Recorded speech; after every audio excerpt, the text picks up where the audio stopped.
Hello and welcome to the Footy with Fletch podcast. This is episode 8 of the Footy with Fletch podcast. Today's special guest is former Richmond Tigers superstar Jake Batchelor. He played at Richmond between 2011 and 2017. Jake joins us on the podcast today. Good morning, Jake. G'day, Fletch. Thanks for having me, mate. How you going?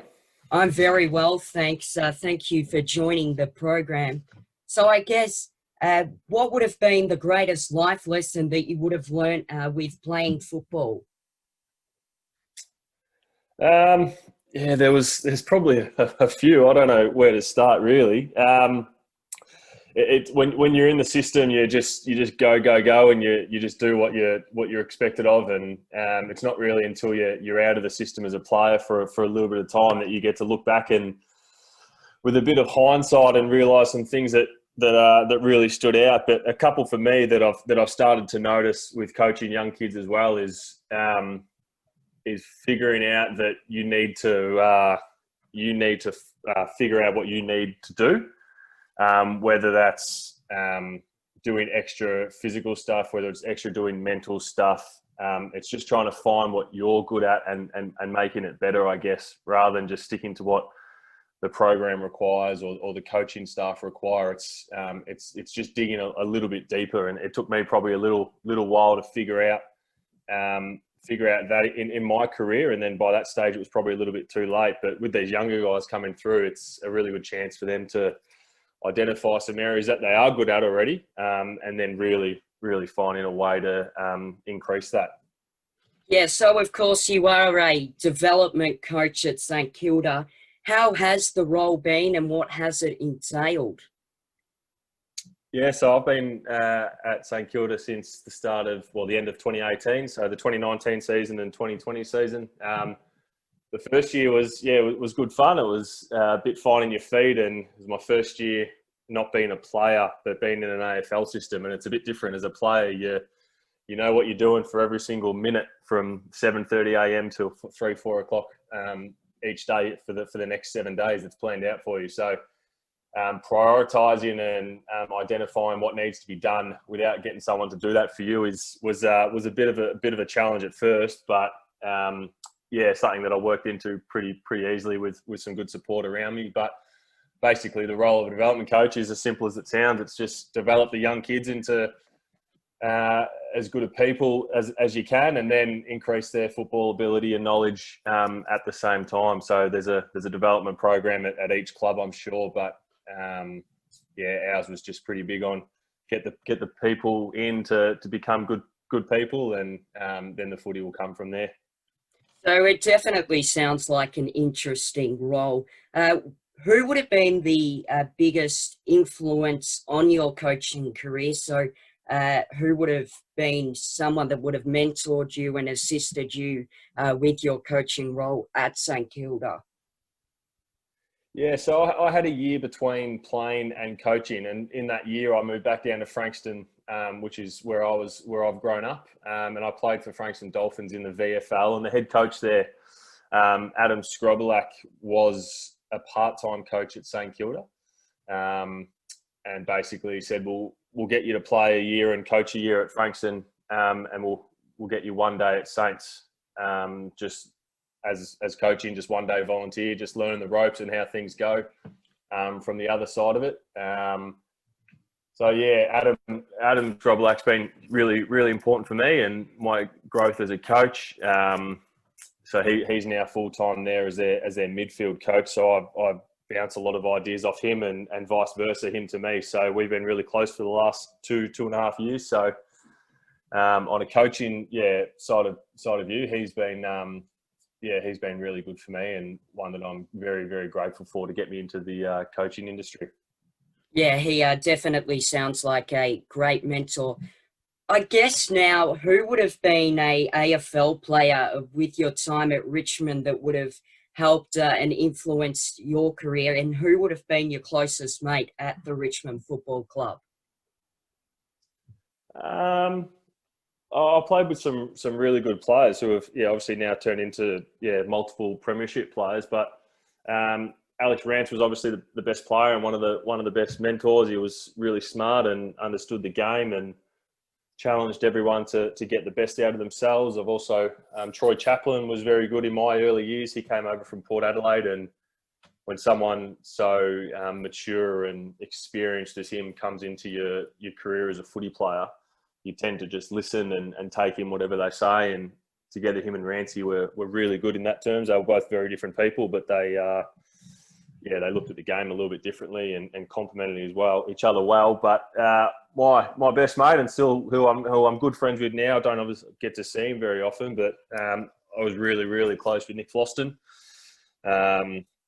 So yeah, that was a good relationship while we're at the footy club, and we still keep in touch on a regular basis. This COVID stuff hasn't helped at all, but that was good while we were there.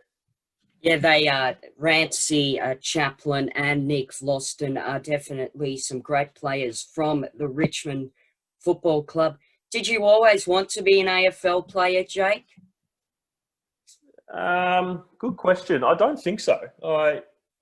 I grew up playing just because that's what everyone did. I started when I was 9. I didn't do Auskick from a young age, so it was more of a social thing for me. And then as you get older, you start to make some rep teams or some TAC Cup development squads, and then it actually starts to get put in your mind from other people as well that footy career might be a bit of an option for you. And probably not until my 18th year when I was playing for the Stingrays in 2010 was probably when it actually probably clicked that I might actually be able to, and then it went from there. Didn't really have any. I was never one to grow up always wanting to be an AFL player, but extremely grateful that it turned out that way for the time that it did. Yeah, you are very lucky because, of course, there are a lot of people that aspire to be AFL players. What was it like running onto the MCG for the first time in your debut season against Carlton in 2011? What was the atmosphere like? Yeah, I remember it well. There was 63,000 people there. It was a very, very good experience. We had there was 5 debutants for the club, so there was myself, Reece Conker, Brad Helbig, were all the draftees, and then we got Sean Grigg and Basher Hooley come across from 2 different clubs, and we all debuted for Richmond on the same night. So that was really good. It was a long pre-match because we had 5 jumpers to present. It was a great experience. We didn't get the win, but that didn't really matter for a young bloke who just was getting his first game. It was just get out there, take it all in, enjoy it, and if you win even better. But no, it was a great experience and one you don't forget. Yeah, definitely would have been very special making your AFL debut. Of course, you were nominated for the Rising Star Award. What was going through your mind when you were nominated for the Rising Star Award? Yeah, I can't really remember, but I don't think I had a very good game. I think it was against Essendon, maybe around 16 or something like that.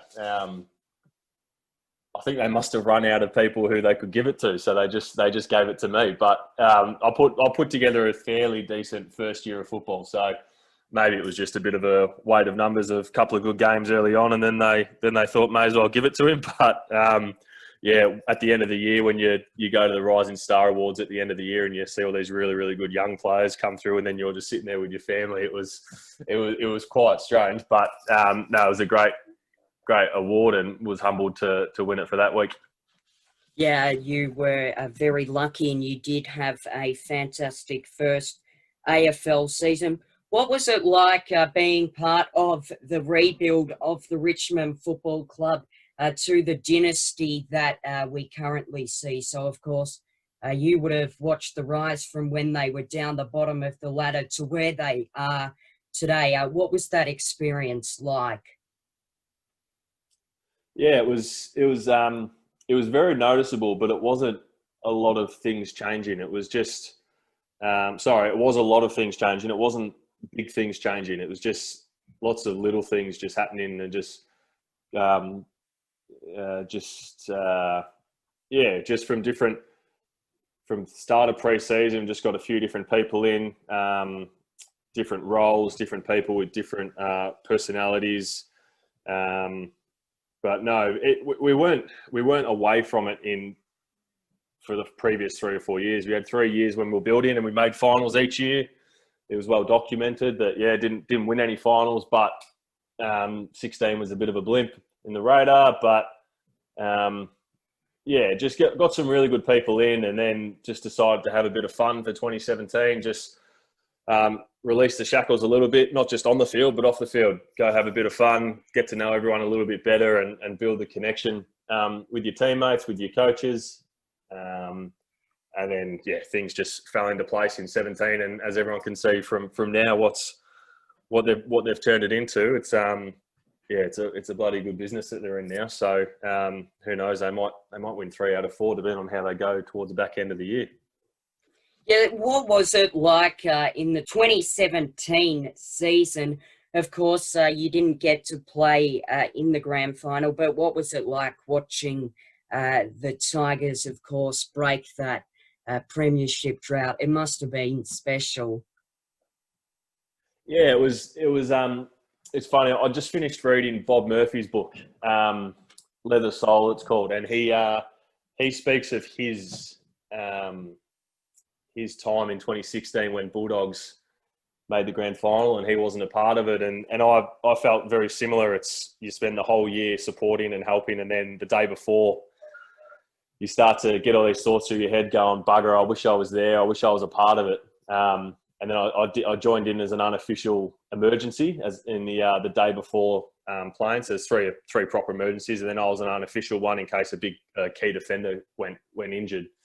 And then you got all these emotions going through your head. But as soon as the ball got bounced and then started to kick the first goal of the game, and then when you know it's going to happen, it's just it was an unbelievable feeling. Although myself and there might have been 22, 23 other players on the list that weren't a part of that day, we all did what we had to do throughout the year. We got to the VFL Grand Final, which I know if we didn't make finals or bummed out in the early stages of the finals in the VFL, that things potentially would have been different. But it was unbelievable, and so happy that got to be a part of the first year of it. And now it's just as good just watching on from the sidelines now, just seeing them go from strength to strength. Yeah, they are definitely one of the greatest AFL teams in the current era. Who do you think will win the 2020 AFL Premiership, Jake?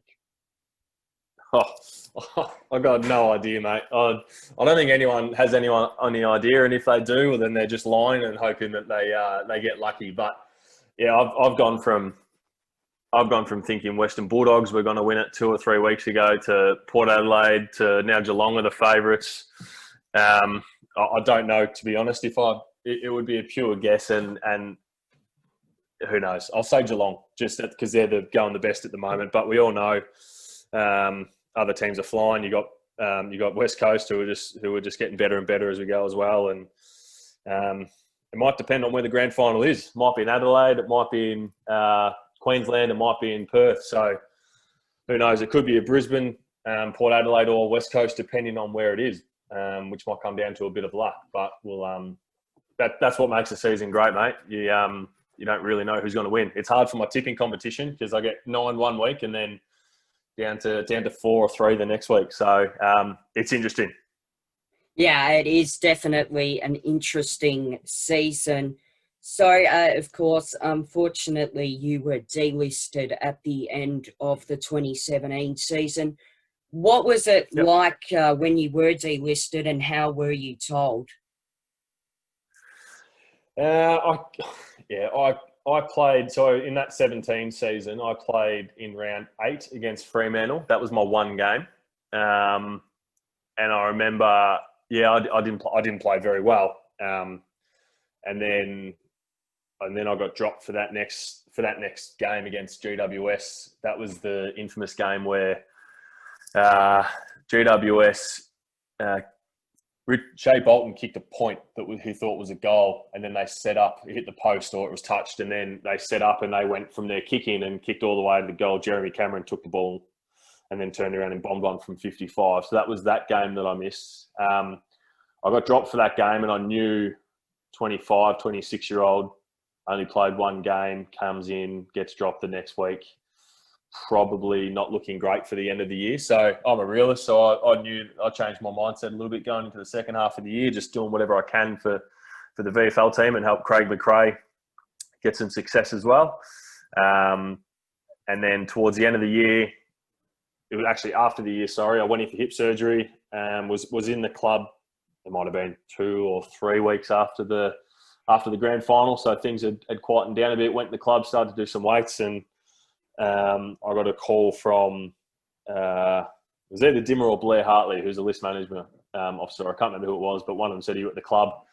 And I regrettably said yes. I should have just said, "No, I'm away. Sorry, mate," and just avoided them for a couple of weeks and hoped that they forgot. But said yes, walked up to their office, and they were both in there. And yeah, they just said, we're going to go a different way. My gut, as I'm speaking right now, still churns a little bit. Like it still hurts. No matter whether it's a 300 gamer that wins 4 premierships and gets told we're going to go a different direction, or if it's me that's had 7 years and had the career that I had, I don't think it would matter for anyone getting told that we don't want you anymore and we're going to go down a different path. That was pretty hard to take. But I was a realist. I knew it was probably coming, but you can't really prepare for that, I don't think. That was tough going through that. I went out for lunch straight away with a couple of mates after that kind of took my mind away from it.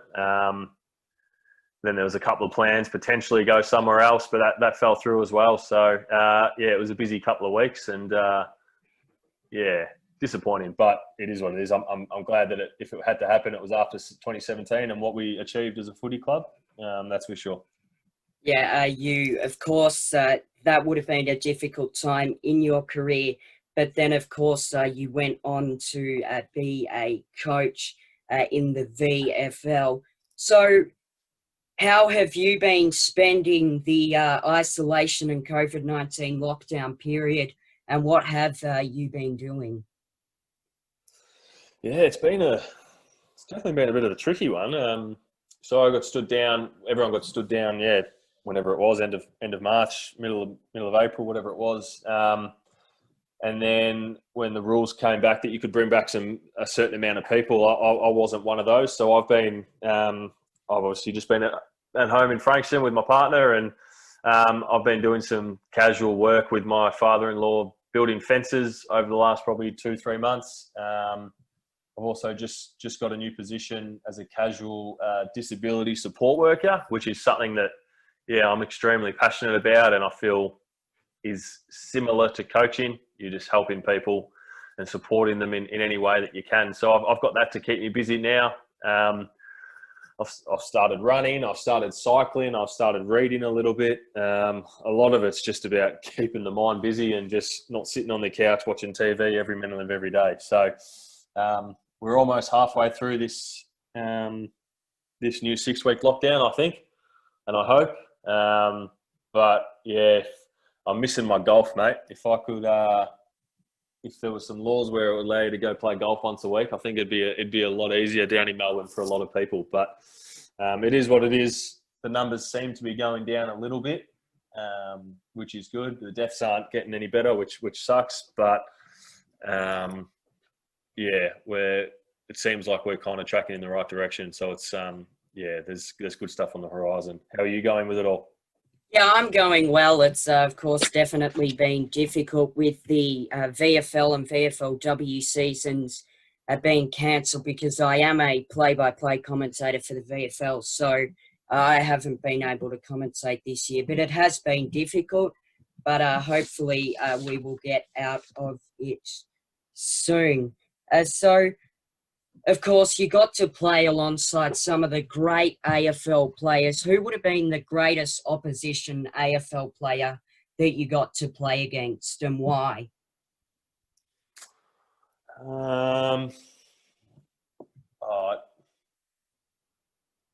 Yeah, it probably has to be Buddy. I played against him a couple of times, and you're just in awe of him. You stand next to him and you're running next to him, and then 2 seconds later he's got 5 meters on you or 10 meters on you.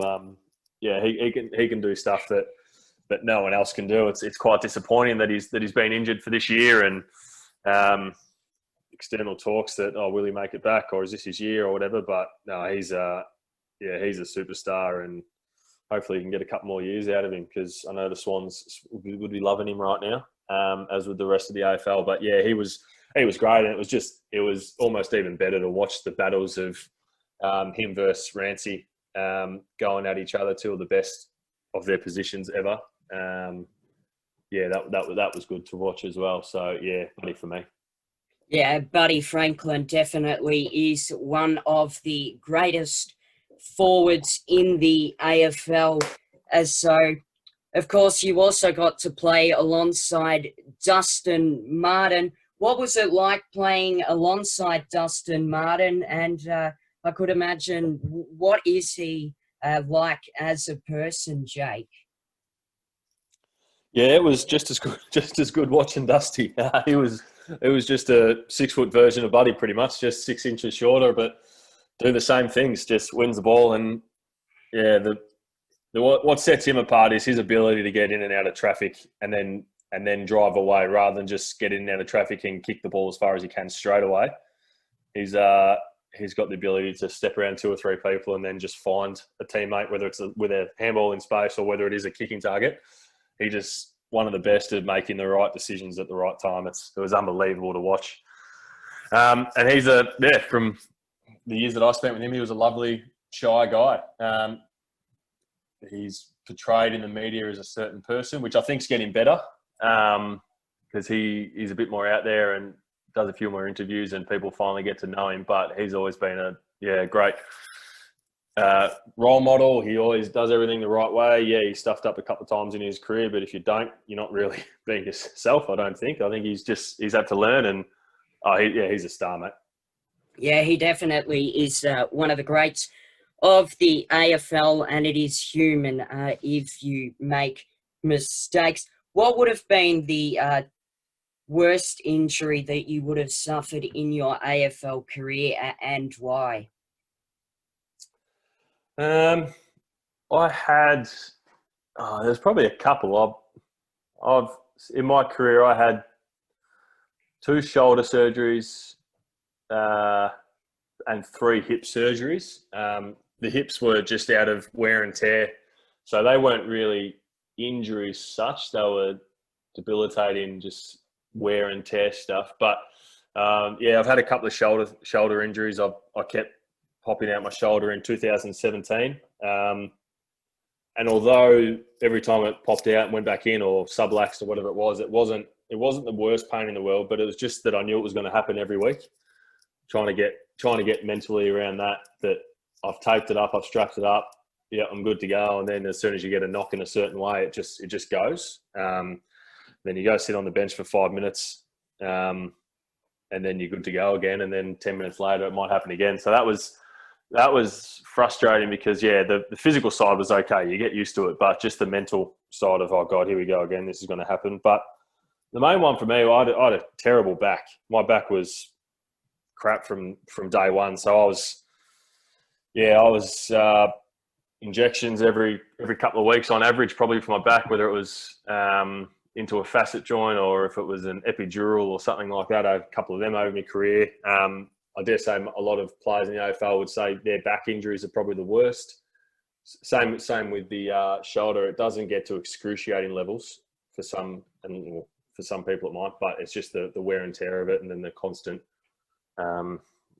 pain and stiffness and what comes with that. But it's okay. Looking back on it now, I'm okay now. It took a couple of years, I reckon, to get the body back to half decent. So, I'm in a good space now. I don't have too many issues now. As long as I can swing a golf club, that's all I really worry about, mate. Yeah, back injuries definitely seem like they would be tough. Of course, Jade Gresham from St Kilda is currently battling a back injury. Have you got in touch with Jade to help him through his injury rehabilitation? No, I haven't, mate. I've dealt with one person that I used to play football with that had a stress injury in their back, and yeah, they're not great. I'm not too sure to what extent Gresham's is, but yeah, dare say that the way that the spine works, it's just every step, every run, every jump, everything just goes through and loads the spine. So he's in pretty good hands with the docs and the physio and all the medical support staff at Saints. They're unbelievable there. So no, it's not great for Saints fans, and fingers crossed he can get back soonish. But at the end of the day, it's not worth it if it's going to turn into something more. Especially with backs, I don't think you can take the risk. Pardon me, you can take the risks on them. So yeah, fingers crossed. But like I said, he's got great support with him, and they'll put him in the right direction and get him back when he can. Yeah, that definitely. Back injuries definitely are not any fun by the sounds of it. So just one question finally. Who did you barrack for in the AFL when you were growing up, and who do you still barrack for in the AFL currently? So I went for North Melbourne. So I was born in 1992. So at the age when you need to pick a team, maybe 4, 5, 6, whatever it is, North Melbourne were winning premierships, and Wayne Carey was the best player in the comp, and so I was a North Melbourne fan. I wasn't a massive fan, like I didn't go to every single game or anything like that. But if someone said, "Who do you go for?" and it was North Melbourne. So Glenn Archer, I loved Wayne Carey, I loved Jess Sinclair because of his hair at the time. But now it's I go for St Kilda and I go for my mates at Richmond. So if it was Saints versus Richmond game, I want Saints to win, but I want my mates to have a good game. So lucky that's only once a year, and it's already been maybe another one in the finals. Who knows? Yeah, who knows how or whether St Kilda will play Richmond in the finals. Do you think that St Kilda will go deep into the finals this year, and are they a chance for the premiership, Jake? Yeah, it's a good question, mate. I don't see why not. Had a couple of tough losses early on, learnt from them, then built some really good form. I think it's hard to, like I said earlier, I think it's hard to guess who's going to win because this season's just so different. Like who new teams are going to have to play off 3 or 4 or 5 day breaks and back it up and do the same again. It's about who can stay connected through this, who can not get, or who can stay on the park as well. That's the main thing as well. If we can stay injury free and we can play our best footy or close to our best footy, especially when it counts, then there's no reason why we can't.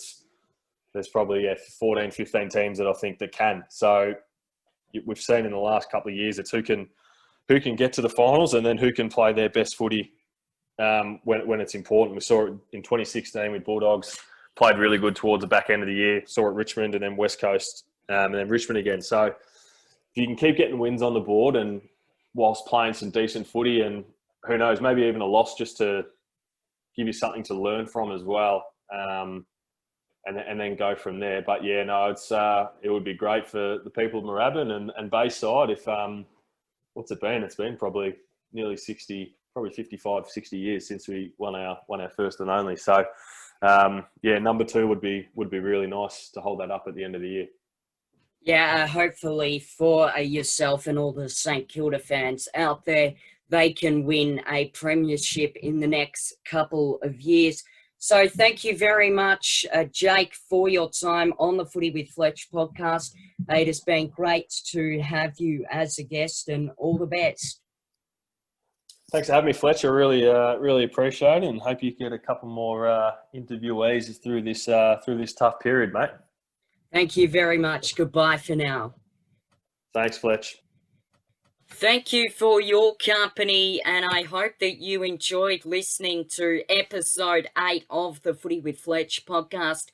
Thank you very much again to Jake Batchelor for being a great guest. Stay tuned for episode 9 of the Footy with Fletch podcast. Bye for now.